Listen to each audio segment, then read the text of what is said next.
Robert Woods and Cooper Kupp have been extremely consistent wide receivers in the NFL since playing for Sean McVay in Los Angeles. The Rams get a quarterback upgrade this year, replacing Jared Goff with Matthew Stafford. So just how high should we draft the Rams wide receivers?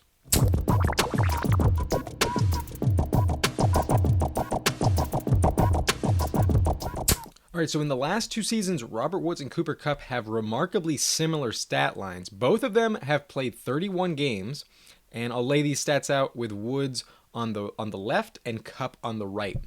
268 targets to 258, 180 receptions to 186, 2,340 total yards from scrimmage to 2,172 total yards from scrimmage. 11 touchdowns for Robert Woods and 13 touchdowns for Cooper Kupp. Cooper has a slight edge in touchdowns, but Woods has a higher yards per game average, which means Kupp's has slightly higher upside, but Woods has a slightly higher floor. It's hard for me to pick between the two, honestly. They both average 12.5 PPR points per game over the last 2 years, which would rank as wide receiver 20 and 21 last season.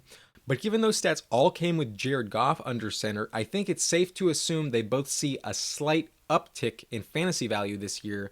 And even though I'm not willing to put either of them in my top 12, they feel closer to top 15 than top 20, especially since Cam Akers suffered a torn Achilles and is going to be out for the year. I think this team will lean more heavily on the pass, especially in the red zone, and that bodes well for both players' role in goal-to-go situations. I think it's likely that both of their touchdown numbers go up this season, and wide receiver 20 starts to feel like their floor on a weekly basis. Woods' ADP is currently wide receiver 17, 44th overall, super fair value, and Kupp's ADP is wide receiver 19th, going 52nd overall, a full 8 picks later. So if you miss out on Robert Woods, Cooper Kupp is a very good consolation prize. I think both of them are 4th round picks. I think both of these ADPs are super fair values. No one is going late enough to be considered a steal, but they're also not being overdrafted at a too steep of a price. So I like both of them. I would draft each of them at their current ADPs, and I have them on a decent amount of mock drafts fantasy teams. I recommend one, but not both, of the Rams wide receivers.